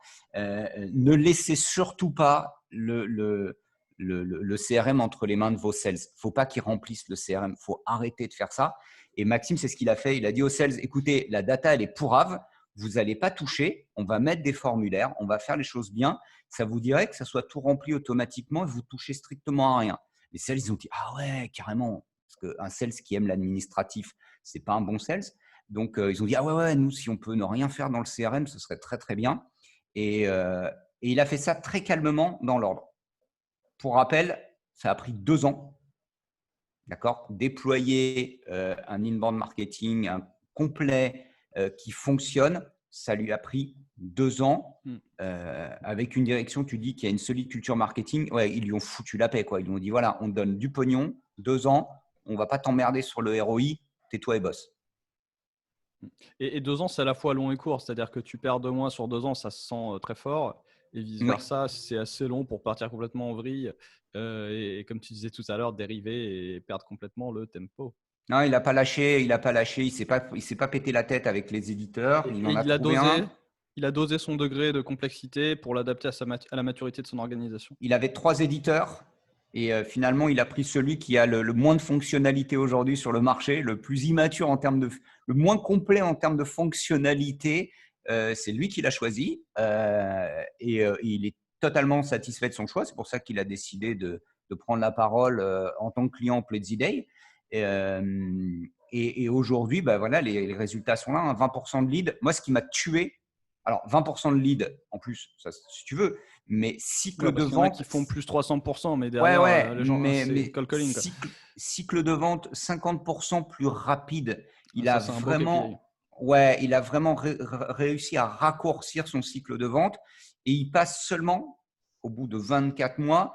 Là, la dernière fois qu'on s'est parlé, on a passé 1 heure au téléphone, c'était passionnant. Il est venu me chercher en me disant, José Lito, tu peux me filer un coup de main pour réfléchir sur le lead scoring. Au bout de 24 mois, on commence à se dire, bon, lead scoring, maintenant, on va y aller. Il a vraiment dosé. Et c'est vrai qu'avec 20% de lead en plus, tu n'as pas besoin de scoring. Alors que les autres, ils ont une tonne de leads tout pourris et ils veulent les scorer parce qu'il faut bien prioriser parce qu'il y en a trop. Mais à la fin, ils sont pourris. Donc, et c'est là que c'est intéressant. Donc, 1, il a dosé son niveau de complexité. Et 2, il y a quand même 2 parties dans la déception. Il y a la partie résultat, mais il y a la partie attente. Et donc, ce qui est important, c'est de bien gérer ses attentes parce que les éditeurs ne le font pas à votre place. Le modèle des éditeurs n'est pas celui d'une agence. Un éditeur n'a pas vraiment intérêt à gérer vos expectations, vos attentes. Il y a un manage expectation, on ne dit pas trop ça, gérer les attentes en français, mais c'est quelque chose qui se fait beaucoup plus en agence dans le service que dans le logiciel. Tu as un peu intérêt à survendre dans le logiciel pour plein de raisons. Ouais, exactement. Donc, keep the tempo, ça c'est la preuve par 9 que c'est un des points de succès pour ne pas tomber dans la catégorie épouvantable des déçus de l'inbound. Parce que tu vois, 20% de plus de leads, à l'échelle des attentes, ça paraît modeste. C'est l'ensemble. Oui, parce qu'on n'a pas précisé, par contre, on n'a pas précisé quand même, ces clients, c'est plutôt du CAC 40, tu vois, Orange, Deezer, etc. Donc, plus 20% sur la très grosse structure, c'est déjà un joli. Et ce KPI, on ne le voit jamais, la vitesse de cycle de vente. Non. Moi, quand il me l'a dit, j'étais sur scène. Quand j'ai préparé le Pledzi Day, que j'ai eu Maxime au téléphone et j'étais chaud comme une baraque à frites en plein soleil. J'en pouvais plus en lui disant, mais non, je prends 2 minutes parce que Pledzi m'avait dit, ouais, alors ça serait bien de lui faire parler du nombre de visiteurs, machin. Et je je suis financé, je suis payé par Plaisir pour animer leur journée événementielle avec tous leurs clients et leurs prospects. Et je leur dis, allez vous faire foutre, je ne vais pas parler de votre truc. C'est bien la preuve, hein, et c'est normal, hein, c'est le jeu de l'éditeur, mais je dis à l'éditeur, j'en ai rien à foutre. Tu as un client qui vient de faire un truc complètement hallucinant que tout le monde cherche, c'est comment je peux optimiser mon cycle de vente. Et oui, et on a vu le diagramme tout à l'heure, la transition numérique, le bottom scale, on est en plein dedans là. Et là, tu as l'éditeur qui dit non, mais ça, c'est pas grave, José Lito, parle du nombre de visiteurs, parle du nombre de trucs. Alors que ça, c'est la valeur qui est apportée par le logiciel. C'est le logiciel qui fait qu'on peut accélérer les cycles de vente. Oui, le logiciel plus la structure qui va avec, c'est quelque chose que tu peux pas faire sans logiciel. Contrairement à tout le reste. Et quand tu discutes avec un éditeur, il te dit mais c'est compliqué à vendre, donc vas-y, fuck, j'en parle pas, ça m'intéresse pas, j'ai du volume à faire. Ce qui est légitime, hein, j'insiste encore. Hein, moi, j'admire le travail des éditeurs. C'est un boulot pas facile pour l'avoir fait et je sais de quoi je parle. Mais là, c'est la prochaine slide d'ailleurs. Je me souviens de ce point de friction de l'éditeur qui te dit je veux toi, José Lito, pour présenter mon événement, mais en même temps, tu fais chier. Lisez et suivez Maxime Moreno. Il ne prend pas beaucoup la parole, malheureusement, sur les réseaux sociaux. Il a autre chose à faire, il bosse. Mais c'est cette mécanique de cycle de vente accéléré, pour l'avoir fait en plus, c'est magique. Voilà. Il m'en manque un. Pourquoi elle est en premier? Trop bizarre. Je ne sais pas. T'es dans le désordre. Start with Human. Je t'avais dit que tu regretterais de ne pas regarder les slides avant. Non, c'est très bien. Ça, c'est ma tête. C'est ma tête en 2014, vraisemblablement. J'ai plus la date. Non, c'est plus vieux que ça. Si, non, regarde. Je le vois oui, ça a été posté sur YouTube en 2014, mais la vidéo, elle date d'avant. Non, je l'ai fait en 2014. Je les ai fait en rentrant. Et moi, j'ai remarqué que ça marche tout seul depuis 10 ans. Alors, pareil. Hein, oui, pardon. Alors, j'explique. Oui, alors ça a été pourquoi je n'ai pas été déçu de Leanband en 2008, parce que j'étais à la tête d'un éditeur de logiciels qui s'appelle Teambox. J'ai cofondé cette boîte. Et donc, en 2008, j'ai commencé à faire de Leanband. Alors, pas tout de suite sur les vidéos. J'ai commencé par produire des articles de blog. C'était très tendance à l'époque. Et ce qui a fonctionné, alors, ce n'était pas les articles parce qu'ils étaient franchement déplorables, mais à l'époque, le contenu n'était pas une commodité, en tout cas pas en France. Néanmoins, quelques temps après, j'ai fait ces foutues vidéos et pour la petite histoire, je suis allé déjeuner il y a une semaine avec toute la team Teambox. Et il y a un nouveau qui a été intégré il y a pas longtemps qui m'a dit c'est le mec des vidéos. Ah, mais c'est toi le mec des vidéos. Putain, tout le monde m'en parle à chaque fois que il est en charge de l'onboarding des nouveaux clients et c'est un par semaine. Et il me dit ah putain, à chaque fois, les clients me parlent de tes vidéos. Et j'ai fait ça à l'arrache en 2014, fin 2013, début 2014. J'avais une tête, ça se voit, il n'y a pas à chier. Et ressorti la veste. Ouais, mais j'ai ressorti une veste à l'arrache vite fait et tout. Et ça a marché. Ça marche super bien. Pourquoi ça a fonctionné? Au passage, juste sur le contenu, était pas une commodité. J'ai le souvenir d'un article de Groove qui essayait de concurrencer Zendesk et compagnie. C'était en 2011 ou 12. Et ils avaient fait le breakdown du ROI de leur blog et eux, ils comptaient 1500 dollars par post. Pardon, mais vu que tu l'as fait en tout petit, je me marre parce qu'il y a combien de vues? 3000, c'est ça? 3000, ouais, pile. Tout rond. Ok. 3000 vues sur une vidéo qui dure, je ne sais pas quoi, 2 minutes, qui a été faite chez moi, à l'arrache, avec un appareil photo lambda, un éclairage que tu n'imagines même pas ce que c'est. Et qui ne peut intéresser personne d'autre que des clients ou presque clients. Voilà, ça c'est la clé du succès. Avec 0 € de budget, il n'y a pas de publicité du tout chez Teambox. Il n'y avait pas Loom en 2014. Et il n'y avait pas Loom, donc j'ai filmé mon truc comme je pouvais. Pourquoi ça marche? Alors, il y a plusieurs choses. J'ai parlé à beaucoup de monde. C'est-à-dire qu'au début, pour la petite histoire, chez Teambox, on vendait un truc dont personne ne voulait. Voilà. Donc, mes associés m'ont dit « tu es un mauvais vendeur ». Je leur ai dit, bah, vous êtes des ingénieurs INSA Lyon, donc forcément, vous ne devez pas être très, très bon en tant que vendeur non plus. On peut toujours en parler, mais démerdez-vous avec votre bordel. Et résultat des courses, quand même, pendant que je faisais la gueule, en off, mais vrai, c'est une vraie histoire. Donc, mes associés me cassent les couilles en me disant que je ne suis pas un bon vendeur. Je leur dis que c'est des ingénieurs, donc ils ne servent à rien dans ce monde. On ne se parle plus. Et pendant ce temps-là, moi, je discute avec 2-3 personnes et je tombe sur un truc et je me dis, ouais, mais attendez, mais c'est ça qu'il faut vendre. Donc, je reviens vers eux, je leur dis, c'est bon, j'ai trouvé 3 clients d'affilée. Oh, comment tu as fait, etc. Par contre, votre logiciel, là, va falloir tout casser, tout refaire. Donc, ils m'ont dit, ouais, non, c'est pas possible, tu as survendu, machin. Je dis, j'en ai rien à foutre maintenant. Et Il y a voilà, le les pognon, il y a ingénieurs. le contrat, vous faites le job. Vous êtes soi-disant des ingénieurs brillants, donc vous êtes capable de me faire un truc en une semaine. Sauf que ça se met en place, ça fonctionne. Et là, je commence à me dire, mais il faudrait peut-être que je parle à plus de gens comme ça. Et là, je parle donc des télésecrétaires indépendantes et je parle. Et comment je les trouve? C'est j'ai produit quelques articles et ces articles-là sont tombés sur des forums. Et là, je commence à discuter.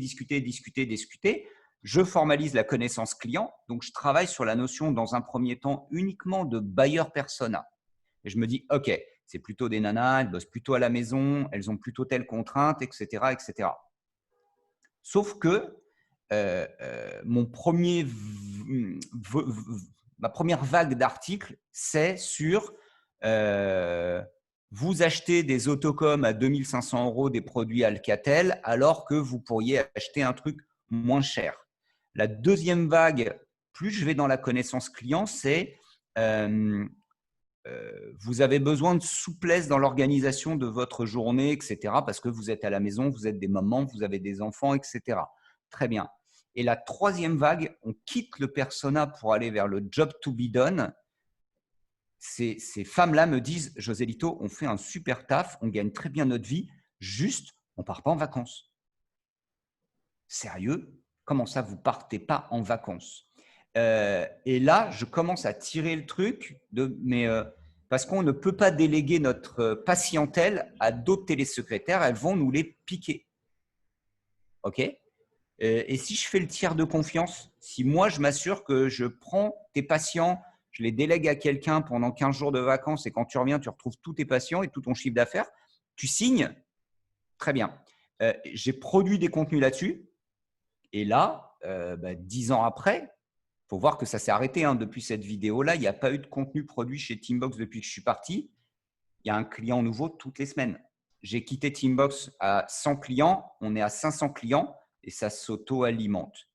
Mais aujourd'hui, pour finir, la petite histoire, c'est que quand une télésecrétaire arrive et elle dit « Bonjour, j'ai trop de clients, ça intéresse qui ?» Évidemment, tu as une nouvelle qui arrive sur le forum qui dit « Moi, ça m'intéresse. » Très bien. Tu vas regarder les vidéos là, c'est là qui est à l'écran. Tu vas regarder ces 4 vidéos, ces 5 vidéos, je ne sais pas combien il y en a. Une fois que tu auras regardé ces vidéos, tu vas appeler Teambox pour signer un contrat. Et aujourd'hui, chez Teambox, quand il décroche le téléphone, c'est « Bonjour, je vous appelle pour l'installation. » Cycle de vente, mais ultra short, qui tient en 4 ou 5 vidéos. Avec Ça marche. une petite viralité, avec un nombre viral assez bas, mais c'est viral quand même. Ouais, parce qu'on connaît les humains, mais sur le bout des doigts, parce qu'on est parti d'eux et parce qu'on ne parle qu'à eux. La notion de niche chez Teambox, elle est évidente. Je n'ai pas réussi à le reproduire pour moi, je suis très clair là-dessus, j'ai un mal de chien, mais pour les autres, je le fais super bien. C'est focus. Va chercher vraiment une niche, quoi. Ça marche. Si tu veux pas être déçu de l'inbound, adresse-toi à une niche. Ou en tout cas, une niche qui est à la bonne taille par rapport à ton niveau de maturité et ta puissance d'exécution.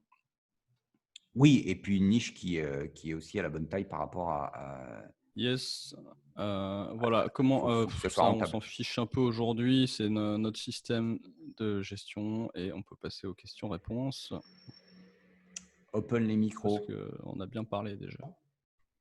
Ah ouais, pardon, on était super bavard. Là, comme c'est toi qui parles, je sais pas si tu vois les questions. D'habitude, moi, j'ai toujours pas compris comment ça marche les questions dans Zoom. Donc… Tu as un truc qui s'appelle converser, mais sinon, tu peux ouvrir les micros. pas la même chose. On n'est pas nombreux. Discussion autorisée. Alain, Bruno, Pascal, Alexis, le micro est à vous, la parole est à vous. vous a séché, on vous a tué. Parti se faire à manger. On est là. On est là. Ah, salut Salut. C'est José. C'est Bruno. Bruno, comment ça va? Ah, très bien. Je suis en vacances. Là. Donc, tu vois, Cool. Et donc, j'ai Tu es sacrifié où? une heure de mes vacances aux Arcs, la Très montagne. honoré. Merci beaucoup Bruno. Dis-nous.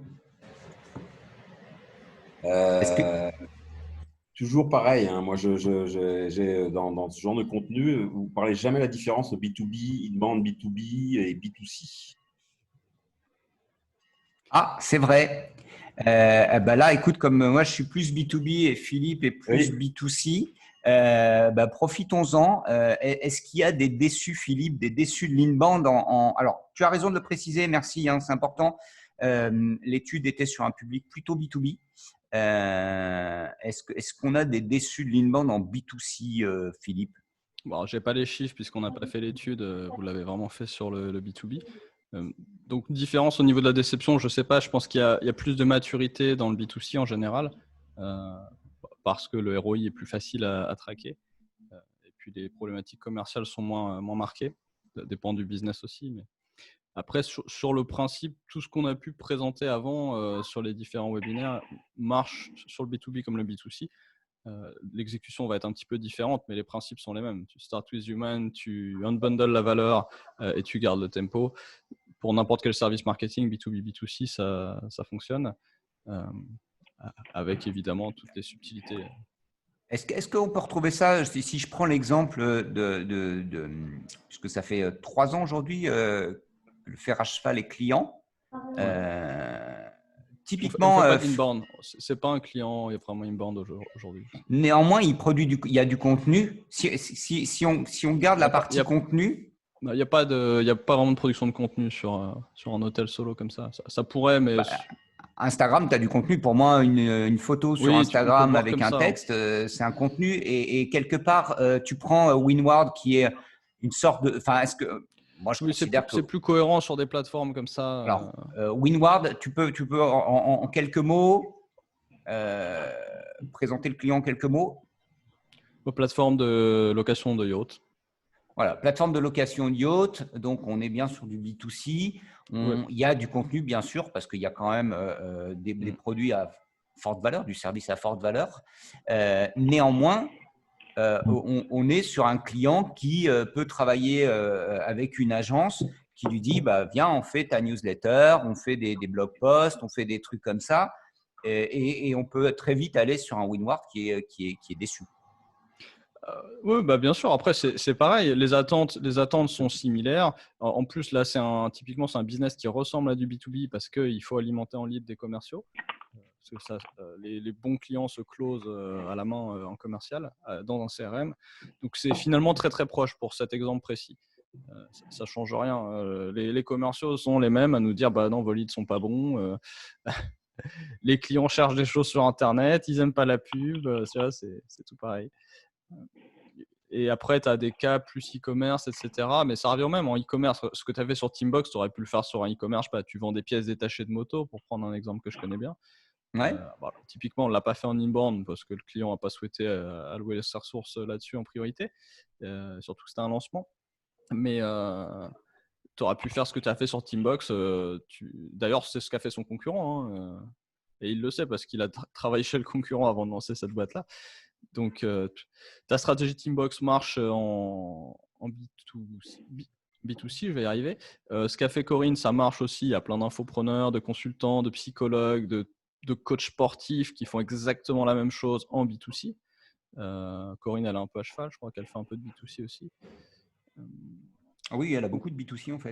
Rien que ces 3 exemples-là, ce qu'a fait Maxime aurait très bien pu se faire sur une société comme Winward avec du closing, tout ce qui est, je sais pas, immobilier, syndic. Il y a plein d'activités qui vont être en B2C, mais qui auront quand même une composante commerciale forte. Partout, il y a du phoning en fait. Et puis… sur du commerce de niche aussi qui applique à peu près la même méthode qu'on présente. Hein. Donc, il n'y a pas de frontière nette sur les thématiques qu'on aborde. C'est plus dans l'exécution et dans le business model qu'on verra la différence. Tu penses à quel… Pour toi, c'est quoi B2C, Bruno? Non, mais c'était vraiment pour bien voir s'il y avait une vraie différence entre B2B et B2C dans la méthodologie qu'il y avait, parce que Non. de plus en plus, ces frontières-là,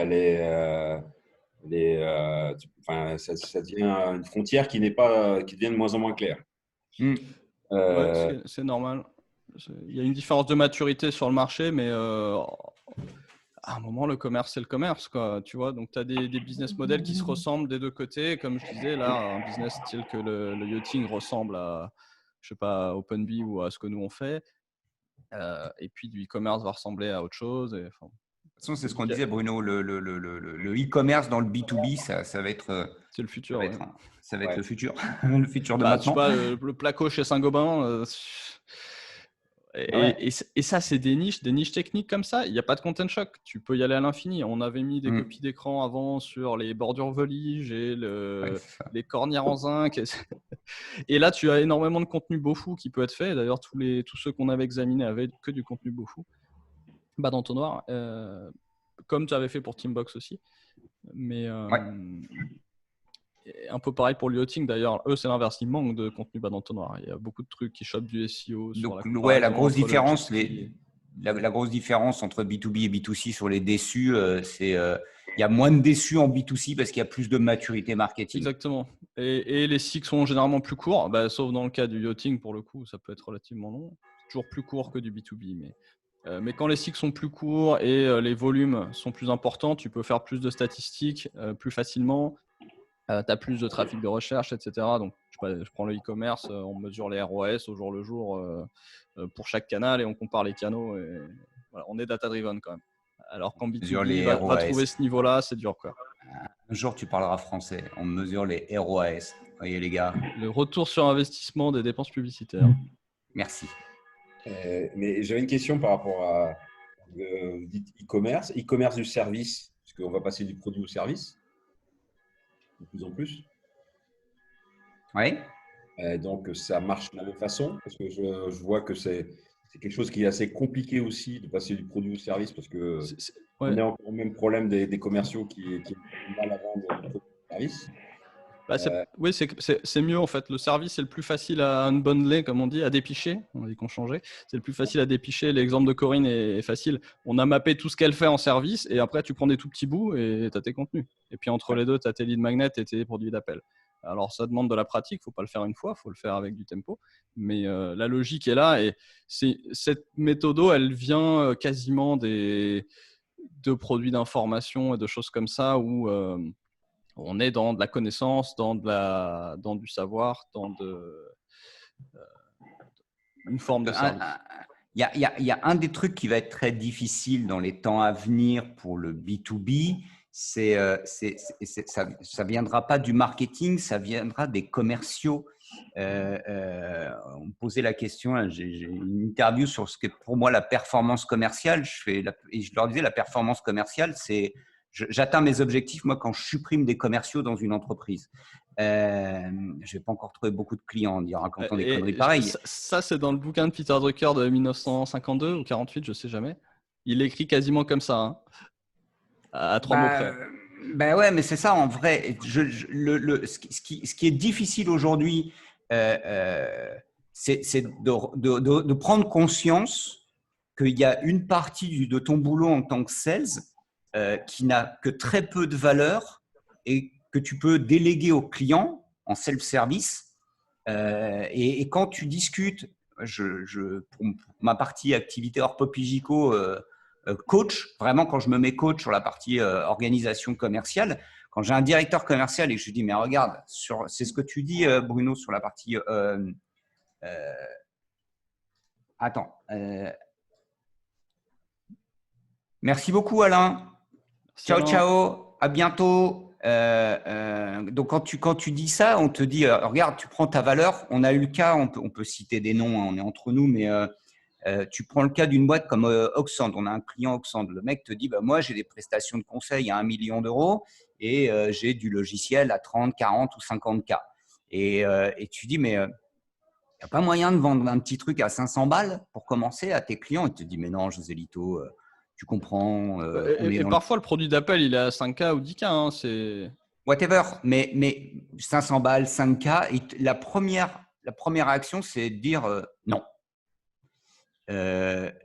Et quand tu commences à travailler au corps et dire, si regarde, tu as un truc à 5K, viens, on le met directement en ligne, ça va se vendre tout seul. Tu as le DG qui te dit, ouais, ça devient sexy ce truc-là, ça commence à m'intéresser.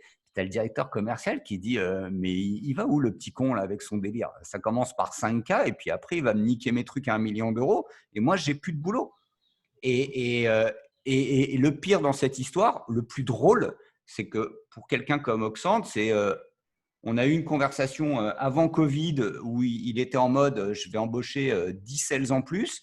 Post-Covid, il dit non, finalement, je vais en garder que 5. Et résultat, il dit avec les 5 que j'ai sous la main, je peux faire quoi? Ton histoire là, de produit d'appel à 5K de lead magnet, c'est faisable.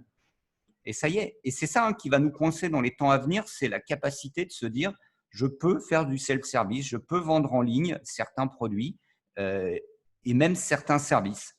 Ça fait chier un peu tout le monde. Le service plus qu'autre chose, parce que le service, c'est le plus facile à reproduire. Le service, c'est beaucoup de connaissances. La connaissance, ça s'unbundle et ça se met dans le… Il y a très peu de ventes. Il y a très peu de ventes qui ont besoin d'un sales. Pardon? Il y a juste un point, moi, que je vois, parce que unbundler, je le vois. Moi, par exemple, quand je regarde mon propre business faire du unbundle comme ça et se dire, plus on descend, moins plus on devient technologique. Je sais pas, dans le service, on peut arriver à des choses où les gens ne comprennent plus les couches d'en dessous, quoi. Et c'est pour ça qu'on unbundle, ouais.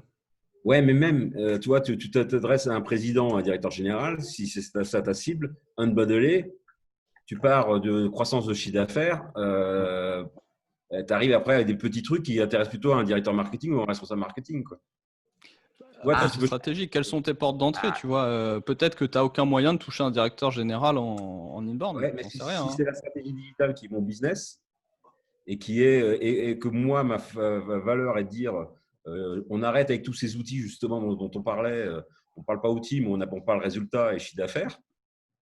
Tu vois, je reviens au contraire, quoi. Parce que je dis, il y en a marre d'avoir que des sommes d'outils qui font… Non, mais quand on bundle, tu ne vas pas forcément sur une partie nécessairement spécifique, mais il faut que tu trouves ce qui est aligné. Enfin, c'est un vrai effort, c'est un vrai process. On a fait une vidéo entière là-dessus, où on le fait en live même. Ouais. Bruno, pour répondre, si j'ai bien compris ce que tu es en train de dire, le truc, c'est que quand tu discutes avec un président et que tu lui parles d'un bundle de petits produits, il a l'impression que tu lui parles de petites monnaies. D'accord? Quand tu commences à lui rappeler que sûrement chez lui, peut-être plus maintenant parce qu'il est blindé, mais peut-être qu'avant, et encore, c'est pas vrai. Non, pardon, je mens. Je l'ai déjà vu chez un directeur commercial d'un très grand groupe. Quand tu lui rappelles que chez lui, il a peut-être un pot avec plein de petits centimes et que s'il s'amusait à foutre le pot sur la table et à compter tous les petits centimes, ça ferait un petit paquet de billets. Il commence à t'écouter. Ouais. José Lito, je crois que ce que dit Bono aussi, c'est que lui, il pense qu'il touche plus sa cible une fois qu'il a unbundlé, vu qu'il a cette vue d'ensemble et que c'est son cœur de valeur. Et on a souvent cette remarque-là, hein, c'est que les gens ont tellement travaillé leur esprit de synthèse, leur vue d'ensemble, etc., la gestion de la complexité. Quand tu leur dis de prendre juste une partie, ils te disent oui, mais la somme des parties ne fait pas le tout. Et si je ne parle que d'une partie, je suis plus sur la bonne cible, je suis plus dans ma valeur principale, etc., etc. Si je me trompe pas, Bruno, c'est ça qui te chagrine le plus. Exactement ça. Voilà. Donc, c'est le frein qu'on a le plus souvent. Et ce que disait José Lito, je crois que là, ça va être dur de le faire en live de zéro. Ça prend, en général, on fait des ateliers de 2 heures et on en fait plusieurs et on le fait sur toute l'année. Après, pour aller dans la finesse, mais c'est un frein qu'on a souvent et généralement on est surpris de ce qu'on arrive à trouver quand on fait le travail pour de vrai, de cartographier la valeur entière. Il y a des morceaux de valeur qui sont alignés avec tes cibles et parfois, par contre, peut-être que ta cible n'est pas une cible que tu peux choper en inbound, c'est possible aussi. Mais tant que tu n'as pas vraiment cartographié ta valeur de façon explicite et active, c'est difficile de… En termes de traduction de c'est un effort, de ce qu'on présente. Ouais, carrément. Ce qu'on présente là, c'est quand si on devait l'angler en termes de stratégie, c'est vraiment la transition numérique du marketing. Pourquoi il y a des déçus de l'inbound? C'est parce que la plupart des déçus de l'inbound n'ont pas réussi ou amorcé correctement leur transition numérique.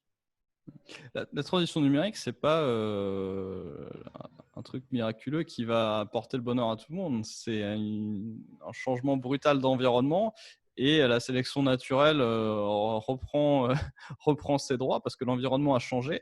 Donc des choses qui étaient fit avant ne le sont plus et des choses qui auraient été unfit dans le passé ont maintenant un boulevard devant eux. Comme quand les mammifères ont pu exploser parce que l'environnement avait changé et les dinosaures n'étaient plus fit. Ouais, mais tu sais que quand moi je fais de la stratégie digitale, le seul truc qui a vraiment changé depuis, on parle des innovations et autres, des innovations bien avant, le vrai fondement qui a changé, c'est qu'on a maintenant, on n'est plus avec une offre qu'on pousse, on va chercher une audience et puis on pousse, on tire l'audience vers son offre. C'est le mot inbound. Oui, mais justement, la stratégie digitale, pour moi, le digital, le vrai fondement qui change tout sur l'accélération, sur les produits courts, tout ce qu'on parle dans l'accélération, c'est ça. Donc, dire que ça l'inbound ne marche pas, il y a un moment donné, là, j'ai un bug, moi. On n'a pas dit que l'inbound ne marchait pas, hein, c'est ce qu'on a montré. Oui. C'est texto aussi. Quand je parle de double bind, c'est ça, c'est que on sait que ça marche, on sait qu'on n'a pas le choix, on sait que cette transition numérique fait qu'on doit aller vers le pull, comme tu dis, et arrêter le push, c'est ce qui est là, hein, permission marketing. On n'a pas le choix. Donc, et les gens le sentent, la plupart des dirigeants le sentent, et c'est là que ça pose problème. Ils sentent qu'ils doivent y aller, comme quand tu sais que tu dois faire du sport, et ils se sont quand même fait mal. Alors qu'est-ce qu'ils font, tu vois? Non, mais tu as raison, Bruno, c'est un titre, les déçus de l'inbound, c'est putaclic, dans le sens où, en fait, ils ne sont pas déçus de l'inbound, ils sont déçus de l'exécution. Non, mais ils sont déçus de leur expérience de l'inbound parce qu'ils avaient les mauvaises attentes, ils ont eu la mauvaise exécution, donc les mauvais résultats, et ils ont une déception. Mais maintenant, ils savent qu'ils doivent faire quelque chose. Ouais, et c'est double peine, c'est ce que tu dis, Philippe, c'est ça, Bruno, c'est que ce qu'ils te disent quand tu fais ensuite les interviews Cali, c'est on n'a pas le choix de toute façon, on l'a pas bien fait, mais c'est ça qu'on doit faire, et on est coincé. Ils sont plus déçus. Le titre exact, ce serait, mais là, j'avais trop d'ennemis d'un coup et je suis pas assez gros bonhomme pour le faire. C'est les déçus des agences inbound, en fait. Le vrai truc, je crois que c'est plus. C'est même plus pas, parce qu'ils le font en interne et c'est le même cirque. Ouais, Non, mais moi, je suis d'accord avec Joseph, c'est que, enfin, je vais parler comme un vieux, hein, mais on n'a jamais réussi à mettre des logiciels en place à une certaine époque sans que les intégrateurs et le conseil le fassent en amont. Ouais, ça a toujours été comme ça et c'est comme ça que ça marchait. Autrement, ça ne marchait jamais. Un éditeur, il est mauvais pour mettre en œuvre quelque chose. Hein. Et ça date depuis 40 ans. Sa façon de penser ne va pas du tout dedans. Donc, tant que tu n'auras pas quelqu'un qui aide l'éditeur et prend le lead sur le lead sur le marché derrière, c'est comme ça que ça marche. Voilà. Et dans la transition qu'il y a là, on voit que le SaaS a créé donné une nouvelle énergie, une nouvelle puissance aux éditeurs qui leur permet du coup de survendre parce que c'est leur intérêt et c'est leur biais. Et c'est ça qui crée cette situation. Et comme les agences derrière perdent un peu en marge aussi parce qu'elles deviennent un peu secondaires face à la puissance des SaaS, c'est ce déséquilibre-là qu'on a montré tout à l'heure. Et je pense que c'est vraiment cette structure-là, en tout cas sur les clients à qui nous on parle. Je vous écoute et je me dis, en fait, c'est ce que tu viens de dire, Bruno. Il y a 30 ans, les éditeurs et les intégrateurs et tout ça ne le disaient pas. Et maintenant, ils sont beaucoup plus tranquilles. C'est-à-dire qu'en plus, aujourd'hui, les éditeurs te disent « Ouais, non, mais d'accord, Bruno, on n'est pas bon là-dessus. Mais en fait, on n'en a rien à foutre. Ce n'est pas notre job. » On s'en cogne. Et puis il y a un peu ce discours de l'outil va suffire lui-même parce que c'est la vision. Quand tu crées des outils modernes comme ça, t'aimerais qu'ils suffisent à eux-mêmes. C'est quand même vers ça qu'on veut tendre, mais en vrai, ça ne suffit pas. Et quand j'ai demandé plein de fois aux éditeurs, je leur ai dit « Mais vous ne voulez pas me prendre en interne pour faire du conseil ?» Et ils m'ont dit « Non, José, on a nos customer success. » Ouais, donc, mais si tu veux une boîte de conseil, tu changes ta marge. Tu pètes ta marge. Quand j'ai eu cette conversation en disant mais pourquoi vous ne faites pas en side un truc conseil, etc. La réponse est ah non, on va faire flipper nos investisseurs si on fait ça. L'investisseur, jamais de la vie. Il ne veut même pas flipper. L'investisseur va dire non. Il n'y aura pas de troisième round si tu fais ça. il a peur en disant mais tu vas vers cette stratégie, c'est que tu n'as rien compris. Et quand tu leur dis mais vos customer success, ils te disent non, en fait les customer success, le vrai nom du customer success, c'est juste les clients les plus brailloux, on les envoie vers les customer success. Parce que normalement, notre site internet et l'outil devraient faire déjà le job. Et tu dis ok les gars, mais ils ont raison, hein, tu ne peux pas faire autrement que d'y aller avec ce mindset, mais c'est un peu flippant quand tu es toi client. Et d'un autre côté, ça crée énormément de valeur parce qu'ils y vont un peu en wishful thinking, mais une part de ça fonctionne et la part qui fonctionne crée énormément de valeur parce que tout ce qu'ils ont pu détruire par ailleurs, tu vois, c'est de la ressource qui du coup a été économisée. Mais c'est comme, je sais pas, Google, les algorithmes Google qui sont censés optimiser tout seuls.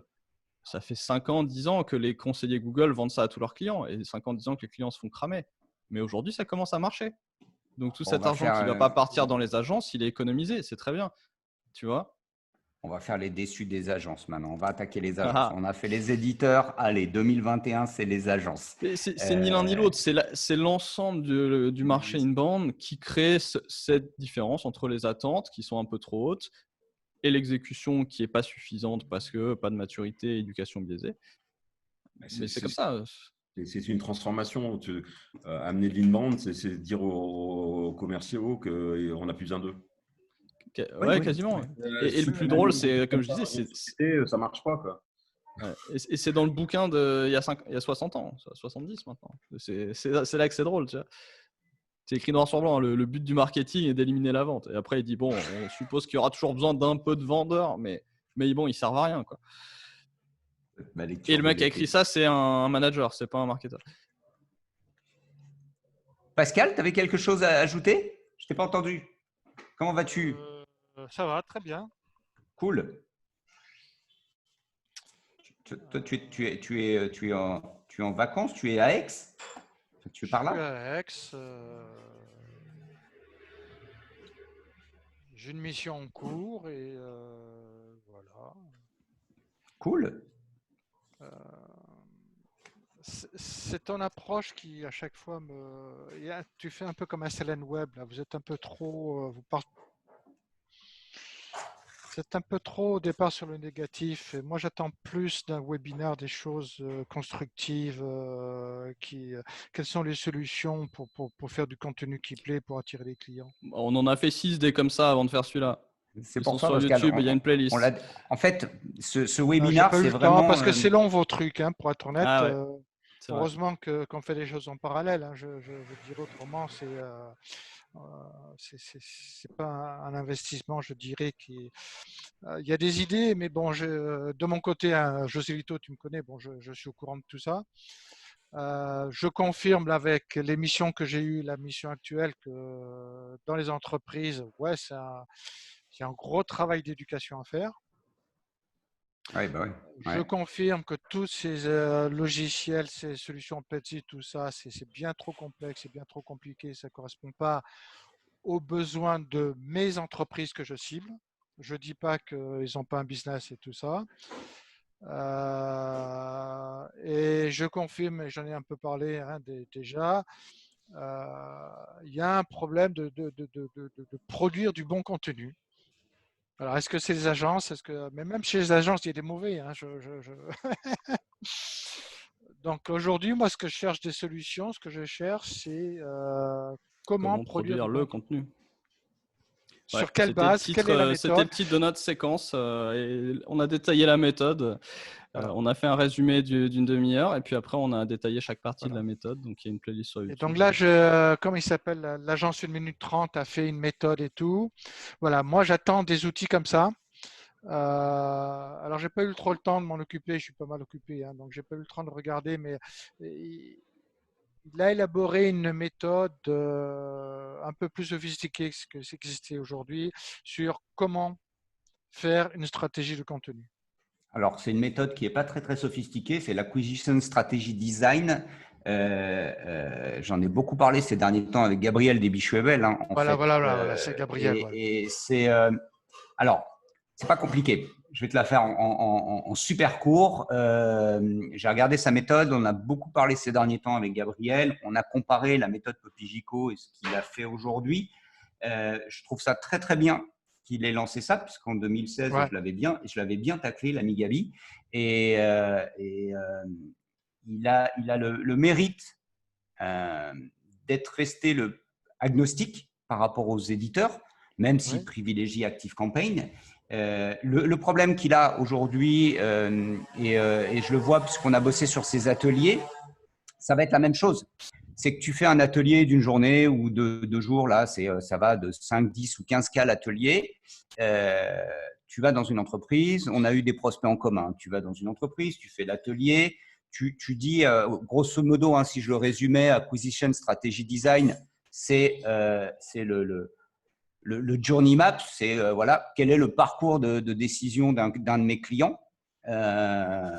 Tu poses ça, tout le monde est content, tout le monde a fait sa journée et le lendemain, ce truc-là, ce qui va faire encore des déçus. C'est pas négatif, hein, Pascal, de dire qu'il y a des déçus de l'inbound, c'est juste, c'est comme ça. Hein. Ça n'a rien de négatif. Tu vois, c'est une réalité. C'est une réalité. Il y a des déçus de l'inbound. Bon, et l'acquisition strategy design va produire exactement la même chose. Tu prends, tu fais l'atelier et en fait, le problème, c'est qu'il va te manquer le tempo de comment tu exécutes ensuite, à la suite de cet atelier, comment tu exécutes. Je suis d'accord. On retombe toujours sur le contenu que tu vas faire autour de l'acquisition strategy design. C'est compliqué. C'est quelque chose qui est compliqué à produire. On a là, hein, les 3 là, je crois que c'est commencer par les individus, travailler votre funnel à l'envers et garder le tempo. Ça, on le fait chez nos clients. C'est super exigeant. Et dans nos outils. Et on le fait pour nous. C'est super exigeant. Pascal, si je résumais aujourd'hui, c'est 2008-2020 inbound marketing. Je dirais, en fait, c'est juste que c'est pas pour tout le monde, tout simplement. Le vrai truc, si on veut être honnête, c'est que c'est pas pour tout le monde. Mais pourquoi moi, je suis peut-être moins… Pardon, Bruno? Oui, mais pourquoi moi j'ai un sentiment là-dessus, parce que vous parlez un peu du même sujet, qui est en fonction du niveau de maturité du client. Je pense que dans les méthodologies, ce qu'il me manque, c'est en fonction du niveau de maturité des clients, il y a des phases on ne peut pas le faire. Quoi. Moi, je me suis rendu compte qu'à un moment donné, il y avait des choses où il faisait step 1, step 2, step 3 et tu ne peux pas passer de Pérou à la phase. Alors, marketing is a process, not an event. Alors, Bruno, pour ça qu'on parle de tempo. Chez Merlin et Léonard, j'ai passé 1 an et demi à travailler sur la maturité des clients, etc., etc. Et ce qui est ressorti de ce travail, et ce qui m'a fait chier d'ailleurs, c'est que j'avais la sensation qu'on pouvait obtenir quelque chose de très progressif. Or, la réalité est que c'est plus un escalier et qu'il y a certaines marches quand même qui sont super hautes. Ce qu'a montré à un moment donné Philippe, ce que j'ai fait avec Teambox en 2014, avec très peu de moyens, tu peux plus le faire aujourd'hui. Je pourrais dire, moi, en tant qu'agence, en tant que consultant, je vais t'aider à le faire, blablabla. La difficulté qu'on a, c'est de passer d'un niveau de maturité très faible. La toute première étape, là, de 0 à 1, elle coûte beaucoup. Elle est hyper intense, en fait. Que ce soit en argent, en ressources, en énergie que tu vas mettre dedans, c'est hyper intense. Et surtout en équipe, parce qu'il y a une composante culturelle. Quand tu n'as pas la culture dans ton équipe de travailler comme ça, c'est… Pardon, moi aujourd'hui, quand quelqu'un me dit j'ai un budget de 10 000 € pour faire de l'inbound marketing, je réponds toujours fais de la pub. C'est mort. C'était valable il y a 10 ans. Aujourd'hui, je suis désolé, quelqu'un qui me dit avec 10 000 balles, je te fais de l'inbound marketing, c'est comme celui qui me dit José Lito, tu vas ressembler à Arnold Schwarzenegger en 3 semaines si tu vas dans ma salle de sport. Je peux lui donner du pognon, je peux y croire, c'est mort. Ça me fait chier, mais c'est mort. Même à l'échelle d'une coring, si tu regardes le temps qu'elle y a mis, ça vaut plus que 10 000. Ah ouais, ça vaut plus que 10 000. Elle y a passé du temps. Et aujourd'hui, c'est où tu as de l'argent. C'est une personne toute seule, sur une niche toute petite. Temps. Je n'ai pas trouvé, en tout cas, avec Philippe, on cherche, mais je n'ai pas encore trouvé le moyen d'être très progressif dans cette mécanique-là. La progressivité, elle est dans la répétition, c'est cette idée de tempo. Mais après, à un moment, il y a des efforts à fournir. Mais Philippe, on est entre nous, donc on peut le dire. Enfin, même pour nous, s'astreindre à garder le tempo, c'est super compliqué parce que tu as tes clients, tu as la prod, tu as machin, c'est hyper dur en fait. Mais la question, c'est pas est-ce que c'est facile, c'est plus voilà, comment on structure une approche pour qu'elle marche à différents niveaux de maturité et ne serait-ce que cette idée de répétition et une méthode de base qui soit pas trop complexe et revenir aux fondamentaux toujours, mais y revenir avec une maturité renouvelée. Je pense que c'est une grande partie de la réponse de comment on dose. Et après, c'est du bon sens, c'est ce qu'a fait Maxime. Ouais, mais aujourd'hui, il n'a pas mis en place je sais pas, mets pas en place du lead scoring si tu n'as pas beaucoup de leads et essaye pas de faire plus de leads que. Mais Philippe, quand j'ai aujourd'hui des consultants indépendants qui me disent ouais, Joselito, je voudrais faire le l'inbound, qu'est-ce que je leur réponds? Il y a 4 ans, comme Corinne, je disais bah viens, full, vas-y, on y va, go. Aujourd'hui, je dis tu veux pas commencer par faire de la pub? C'est vrai, ça peut suffire. Ben non, je suis désolé parce que s'il me dit je veux faire l'inbound, je suis consultant, je fais 90 000 euros par an, je suis prêt à mettre 9 000 balles ou 10 000 balles là-dedans chaque année. Je dis tu sais quoi? Fais de la pub, te saoule pas. C'est trop oui, parce que la pub, tu peux la faire à petite échelle. L'inbound, tu peux pas. L'inbound, voilà, c'est ça que je suis en train de dire, Bruno. Tu vois, c'est que je vois pas comment cette première marche. Je vois pas comment la couper pour que ça fasse un escalator et que ça soit un peu plus souple. Comment tu peux faire justement dans cette stratégie-là entre de l'outbound et le l'inbound et passer en gros comme un bec déversoir de l'un vers l'autre, quoi. Et là, j'ai l'impression qu'il y en a pas, c'est 0 ou 1. Moi, j'ai ma méthode, je dirais, pour les entreprises de technologie, je dirais qu'un bon livre blanc ou 2 ou 3 vidéos qui sont très claires, explicatives, ça suffit pour les clients que j'adresse moi. Et souvent, effectivement, là où j'interviens, c'est que ce qu'ils ont à disposition, c'est très mal fait, c'est pas clair. Et moi, il suffit, pour un client, j'ai eu l'expérience de publier un article sur LinkedIn. Non seulement j'ai trouvé un client, j'ai trouvé un investisseur. Donc pour moi, l'inbound s'applique à toutes les entreprises, du coach personnel aux grosses entreprises. Les méthodes sont différentes, il faut mettre des moyens différents. Mais moi, j'en ai parlé avec Joselito, c'est la qualité du message, la clarté du message par rapport à ce qu'on veut faire. Tout à fait. Pour moi, c'est l'essentiel. On sera d'accord là-dessus. Je vous dis, moi, avec 2 articles, j'ai trouvé 10 clients et un investisseur. Le gars, il est parti, il était content. Et aujourd'hui, si ce même client vient te voir en te disant « Ok, tu me fais la même chose, mais x10 », je t'appelle.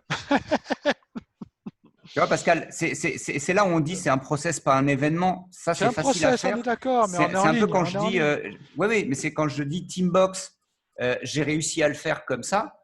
Aujourd'hui, je pourrais pas le faire avec 10 ou les 10 ou 15 000 euros. Et c'était juste une belle illustration du commence par et c'est ce que dit Pascal. Il faut du contenu de qualité. Ça passe par où? C'est ce qu'on m'attraque depuis 2 ou 3 mois là qu'on fait ces vidéos. Commence par les gens. À qui tu parles et arrête de les saouler avec du contenu qui n'est pas une commodité. Je vais devoir vous laisser, chers amis. Je vous souhaite un bel été. Pascal, écoute, à la rentrée, on aura tout mis dans l'ordre. Ouais, j'ai pas eu le temps de regarder ce que vous avez fait, mais je dois revoir 2 ou 3 webinaires. Ça, je sais. Ça va se mettre prochaine, j'ai du temps dans l'ordre. Ouais. Très bien. Il s'appelle typiquement comment produire le contenu. Donc, je crois que ça répond à peu près à votre recherche. Philippe, si tu peux m'envoyer les bons webinaires, là, les liens. Et, ça marche. Ça me fera gagner du temps. Merci beaucoup. Ok, merci. Bel été à vous. À très bientôt. Bel été, belles vacances. Rendez-vous en septembre.